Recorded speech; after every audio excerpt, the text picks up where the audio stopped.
hari umutayeri ubasha kukidoda kikongera kigasubira kuba gishya. Urutare bararwegura, bamaze kurwegura abati ni mu muhambura igitambara ku maso, mu muhambura imigozi imuboshye amaguru n'amaboko. Ariko uyu mugabo ni umutayeri umeze neza, arashoboye nubwo byacitse rero ibyabo. Aho duherukanye abo twari kumwe barababwiye ngo nk'uko umuntu yandura virusi cyangwa se icyorezo, nanjye ndashaka ko ikibazo ufite izakomeza kwitwa Imana. Ariko yarayihamagaye uyu nguyu arayibwira ngo hwejesha amaso yawe urebe kuko ibyacu byacitse, ibibazo byabaye, ibyacu byacitse, twarenganye byacitse, twakubiswe byacitse, twahuye n'ibibazo byinshi bitandukanye byacitse. Yarasenze kandi asenga afite kwizera.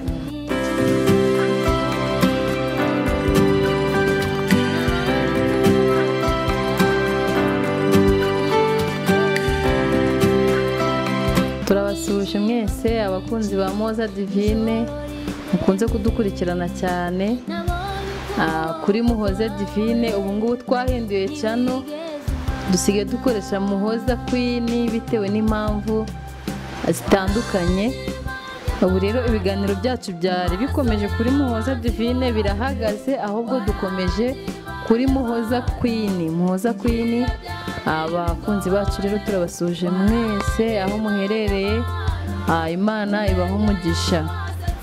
Hanyuma rero nk'ibisanzwe dusanzwe dufite ibiganiro bivuga ngo kuki ingo z'iki gihe zisenyuka. Rero bitewe n'impamvu z'iki gihe z'iminsi byatumye duhagarika channel ya Muhoza Divine bitaduturutseho, bitewe n'abantu batandukanye byabaye ngombwa ko tuyibura. Twarayibuze, tumaze kuyibura rero dufunguza Muhoza Queen. Muhoza Queen rero tubasaba ko mudushigikira mukanda subscribe, share, like. Abakunzi bacu turasuje cyane. Tubazaniye rero umutumirwa n'ubundi ubushize twe twaganiriye ku ndirimbo yari yaje araririmba, umukozi w'Imana aratwibwira, ariko n'ubundi arongera atwibwire bushyashya.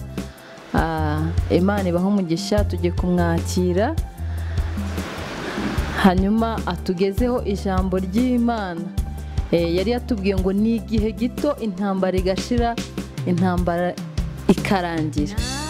Imana ishimwe. Rero n'ubundi yagarutse, aragaruka twibwira, atubwira ipfundo yatuzaniye ribasha kubohora imitima yacu.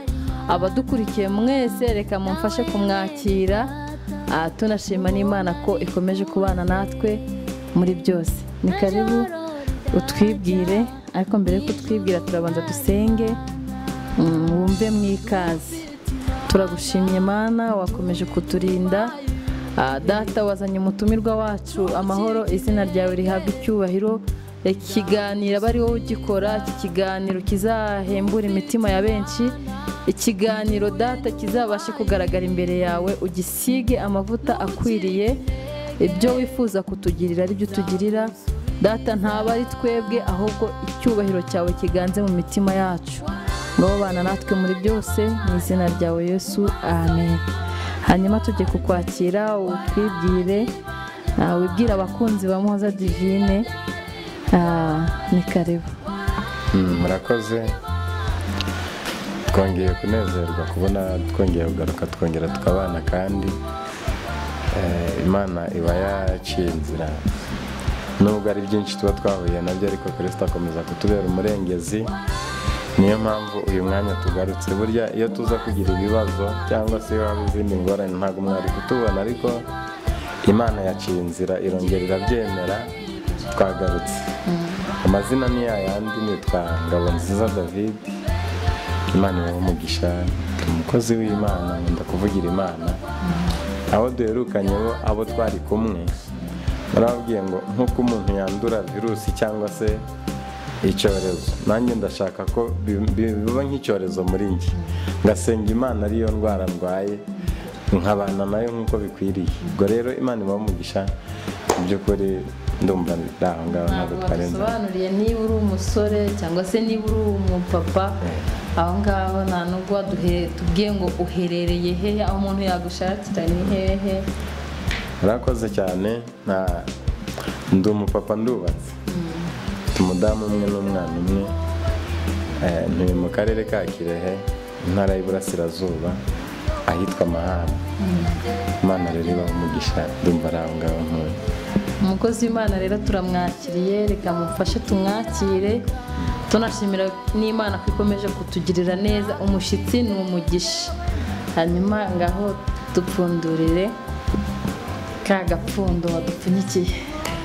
Murakoze, katuganire ku magambo y'Imana. Ushize aho twaganiriye ku muririmbyi uvuga ngo ni igihe gito intambara zigashira, ni igihe gito umurabo ugacyaha. Hari igice twageze hepfo gisoza uwo muririmbyi kivuga ngo noneho ntacyo umubabaro kintwaye kuko nzabibagirirwa kwa Yesu. Aravuga ngo nubwo ngifite kubabazwa mu isi, ariko mu ijuru nta mubabaro, hano urupfu Imana izahanagura rero amarira yose twaririye muri iyi si. Birashoboka ko aho uri cyangwa se aho utuye, aho wirirwa, mu kazi ukora, mu mikorere yawe yose, hari byinshi ugenda uhura nabyo by'imisozi, ariko Imana ikujya imbere. Imanuka ibwira ibyo ngibyo biri imbere. Ijambo rikomeye ngo urashaka kwandura gukorera Imana, kwandura agakiza nk'aho ari virusi ya COVID. Virusi ya COVID irakira, kuko iyo na bariya bakorerabushake batubwiye inyuma ku majire yabo banditse ngo turwanye COVID wayirwara ariko ejo ukayikira. COVID iraza wajya mu kato igashira, ariko ibyo iyo bitabayeho ushobora yenda gukomeza ugenda wanduza abandi ariko uvura akira. Rero virusi njye nshaka niyo gusenga bikambamo nk'indwara, nkarwara gusenga akaba ari indwara idakira mu buzima bwanjye. Abakozi b'Imana rero mudukurikiye, intego ihari ni ukwandura gusenga, kwemera Imana nk'umwami n'umukiza wawe, akakubamo cyane, ukamumira nawe akaguturamo. Njya nkunda kuvuga ngo iyo umuntu yatwise, mbese afite inda, ahindura imirire, agahindura imyambarire ndetse n'imigendere. Bityo n'umuntu wamenye Imana rero nawe biramugaragaraho, ahinduka hose, ntabwo ahinduka ku gice kimwe. Niba yari umujura arabireka, niba yari umusambanyi akabihagarika, niba yari umunyamagambo nawe akamenya uwo ari we, akagira baragira ngo iki muri we, akagira icyo atinya. Rero umukozi w'Imana, Imana imuhe umugisha, yongeye kutwibutsa ijambo rivuga gusenga. Gusenga impamvu mbivuze, hari abakristo benshi agakiza bakagize nk'ikoti. Iyo umurakaje aho mukora n'aho mwirirwa, hari abavuga ngo ndakarambika. Burya ikintu urambika ni ikintu ufashe, ariko bibaye bikurimo imbere waba mu buzima bwo kubaha Imana no gutinyuka kuvuga ngo ndagakuramo nkarambike hasi, ntabwo byakunda. Ubwo rero ngewe numvishe nshaka kubaho mu buzima bwo kubaha Imana, nubwo tukiri mu isi dufashe ibihe mu ntambara, ariko dushobozwa byose na Kristo duha imbaraga. Kandi umuririmbyi nanone yararirimbye aravuga ngo no mu gihe tugendera muri iyi si tuyibonamo ibidushuka, ariko dukwiye kunesha ibyo byose kuko ariko Imana ibishaka. Bityo nanjye ndikumva nshaka kunesha ibyo ngibyo, haba mu buzima bwo kubaha Imana, nkandura gusenga, nkabana n'Imana nk'uko bikwiriye, kuko nidusabana ndabizi ibintu byacitse izabigira bishyashya, izabihindura.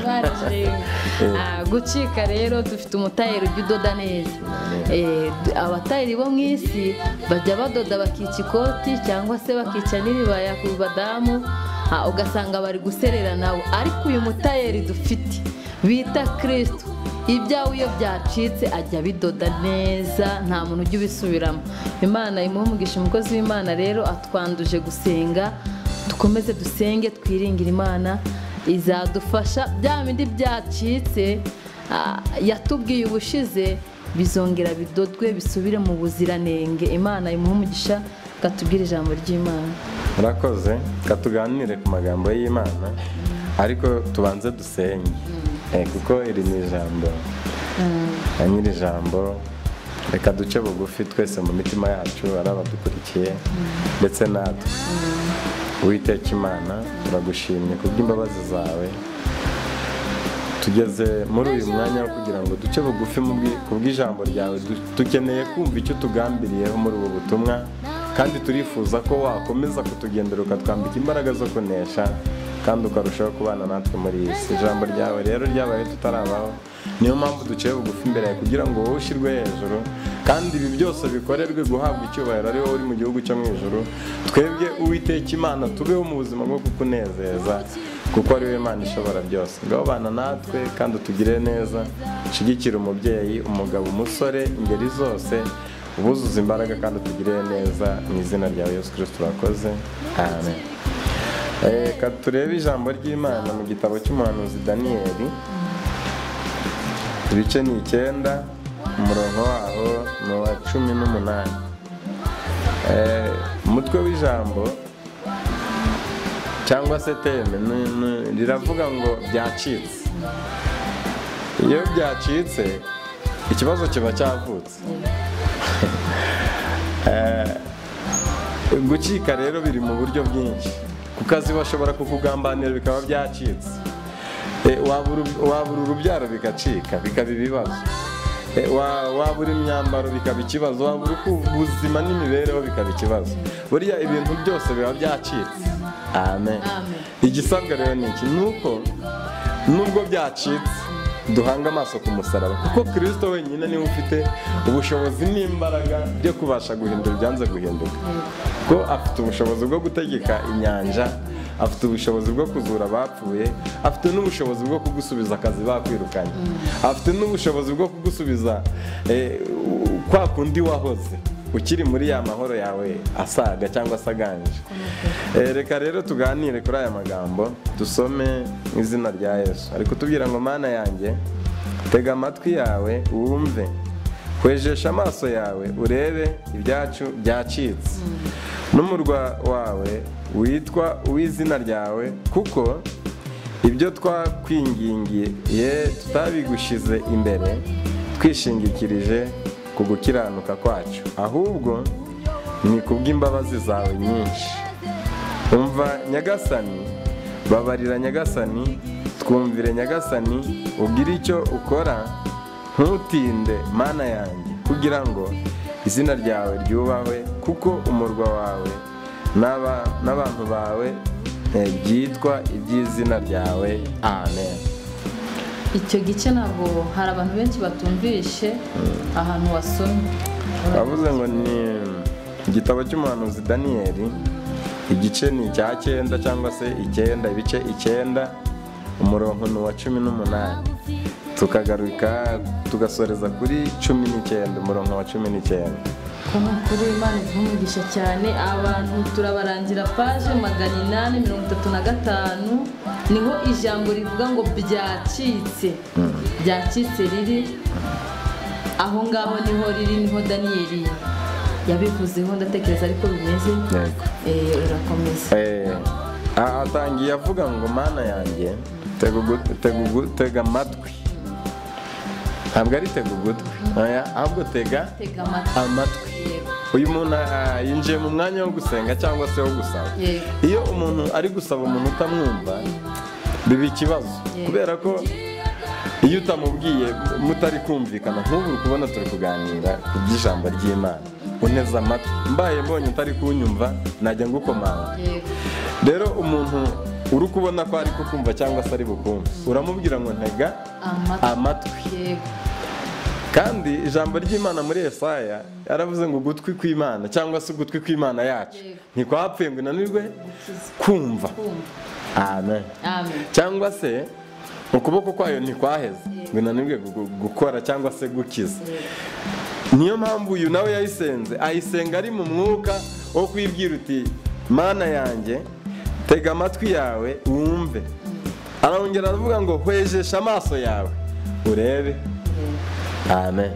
Kubera ko ibyacu byacitse, yarageze mu kibazo, ageze mu gihe cyo kwinginga Imana. Hari igihe tuya tugeramo umuntu agahura n'ibibazo bikagera aho abwira Imana. Hariho n'ungeze numva ngo yarayibwiye ngo yayisabye ipantaro, Imana itinda kuyimuha, kuko iby'Imana ni gake gake. ushatse kubizanamo wirukanka cyangwa se wihuta birakugora. byagucika. Arangije abonye Imana itinze kuyimuha, aravuga ngo iyo pantaro ubwo wayinyinye uzayiyambarire. Imana ntiyambara ipantaro kandi ntabwo ikangwa n'ikibazo ufite, izakomeza kwitwa Imana. Izakomeza kwitwa Imana. Ariko yarayihamagaye uyu nguyu, arayibwira ngo hwejesha amaso yawe urebe, kuko ibyacu byacitse, ibibazo byabaye, ibyacu byacitse, twarenganye byacitse, twakubiswe byacitse, twahuye n'ibibazo byinshi bitandukanye byacitse. Yari asenze kandi asenga afite kwizera.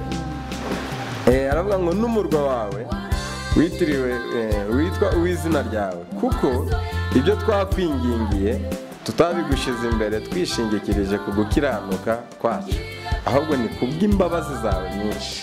Arabirinduka aravuga ngo ibyo twagusabye cyangwa se ibyo twasengeye cya gihe ntabwo ari uko twari twakiranutse, oya, ahubwo ni kubw'imbabazi zawe nyinshi, byose byakorewe kubw'ubutabazi. Amen. Amen. Hallelujah. Aho ngaho kugira ngo umuntu amenye ko ibye byacitse, mbese kugira ngo wisange, urabona nk'urugero, njya nkunda kuvuga ngo uriya mugabo ni umutayeri, we ntabwo ajya atinda guhita atanga umwenda, oya, ubundi mu buzima busanzwe abantu bambaye bose bambaye imyenda idoze.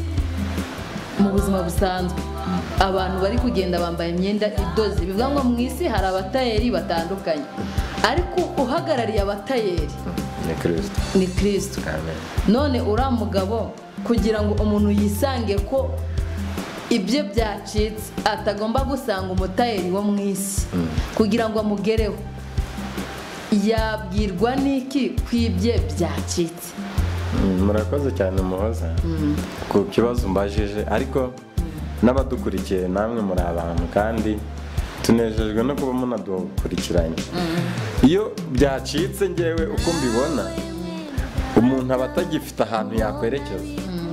Burya iyo ugifite ikibazo cyangwa se ufite ibyo wahuye nabyo, ukaba wahamagara umuntu ukamubwira ngo nk'ibihumbi 100 cyangwa se nkeneye 50, biba bitaracika. Imana ishaka ngo ibyishingikirizo byawe cyangwa se itabara ari uko ikibazo cyawe byarangiye. Urugero, umunsi umwe Marita yaragiye ajya gushaka Yesu, aramubwira ngo wari uzi ko inshuti yawe Lazaro arwaye?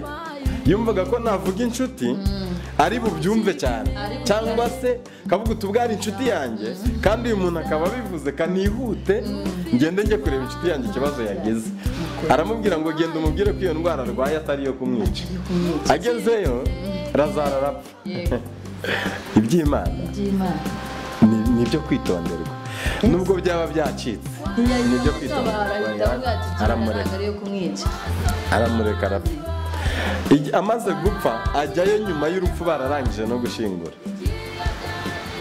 Marita amubonye aravuga ati n'ubundi wakabaye waretse kuza, kuko umushuti wawe yamaze gupfa. Amen.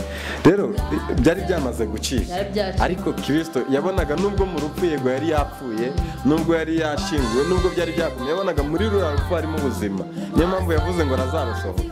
Rero iyo byacitse ntabwo uba ufite uhamagara. Ntuhamagara mukuru wawe ngo akumve, ntuhamagara umuvandimwe ngo akumve, nta muntu n'umwe uba ufite wo kwishingikirizaho uretse Kristo wenyine. Ni ukuvuga ngo Marita arangije abona ko byacitse, abona Yesu araje, aravuga ati se noneho kwaje kandi inshuti ye yapfuye, byari byacitse. Ariko igitangaje, uyu mugabo wa mugani arakomeye, ni umutayeri umeze neza, ajya adoda ibintu bimeze neza. Arangije aramubwira ngo narahasomye numva haramfashije. Aravuga ngo mwegure urutare bararwegura. Bamaze kurwegura abati ni mumuhambura igitambara ku maso, mumuhambura imigozi imuboshye amaguru n'amaboko. Ariko uyu mugabo ni umutayeri umeze neza, arashoboye. Nubwo byacitse rero ibyawe arashoboye. Ni ukuri umukozi w'Imana David, Imana imuha umugisha mwinshi, utubwiye amagambo meza aryoshye avuga ngo gucika ibyawe byacitse, hari umutayeri ubasha kubidoda. Arahari. Uyu mutayeri rero nta wundi ni Kristo. Kristo ajya adoda ibintu byose byacitse. nukenera ko ibyawe babidoda uzinjira mu kwizera hanyuma wiyinire. Bibiliya ivuga kwiyinira, guca bugufi. Uce bugufi umenye umutayeri uhagarariye abandi batayeri, hanyuma azabasha kukudodera ibyawe. Ntabwo ajya atinya kubera ko ibyawe byacitse, nta nubwo ajya akangwa n'uko byanutse. Yaremeye ajya kubwira Lazaro ati haguruka Lazaro, haguruka. Rero ibyawe ntabwo biruta ibya Lazaro, nta nubwo biruta n'iby'abandi bakozi Imana bagiye bakora batambuka. Ikigeragezo cyose waba urimo hari umutayeri ubasha kukidoda kikongera kigasubira kuba gishya, ukongera ugasubirana ubuziranenge bwuzuye, ukaramya ugahimbaza Imana bigakunda, ugatambuka bakaguha intebe aho bayikwimiye, aho niho wicara. Imana ishimwe. Abagusuzuguye nibo bakubaha iyo wasanze umutayeri mwiza Kristo.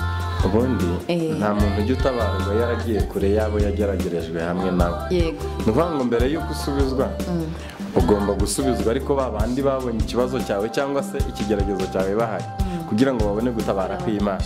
Kuko nano yavuze ngo ngwino hanyuma unyumvire Nyagasani. Ni ukuvuga ngo yari ashaka ko Imana izikamutabara, yamara kuza kumutabara agasubizwa bakavuga uti ariko ya Mana burya irakora. Byose bigakorerwa ku Imana ihabwa icyubahiro.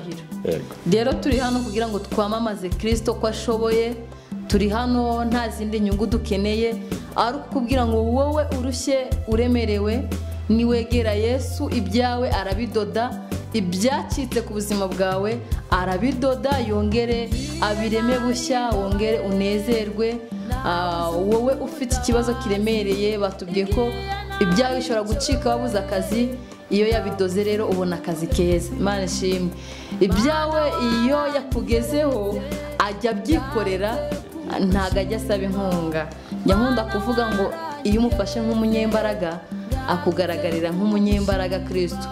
Iyo umusabye rero ko ari buze ahagarariye umuryango wawe ajyaza nyine nk'uko wamwizeye. Rero Imana y'umugisha umukozi w'Imana, namwe ikomeza kubagura no kubaha umugisha muri byose, kandi Imana y'amahoro ikomeze kuganza imitima yanyu, mukomeze kumwizera. Niwe buye rizima ryanzwe n'abo bubatsi, ariko ku Mana ryaratoranyijwe. Rero Imana ibaho umugisha mwinshi. Abafite ibibazo bitandukanye Imana ibidode, abafite indwara Imana ihagere ihadode, ahari haboze hongere hakomere habe hazima. Abari bambaye ubusa ibadodere bambare baberwe. Imana ishimwe. Rero Imana ihabwe icyubahiro ku buzima bwanyu, kandi mukomeze kuyagura muri mwe cyane. Intego nkuru password Nyankunda kuvuga ngo ni ugusenga no kwizera ko ishoboye. Imana iduhane umugisha.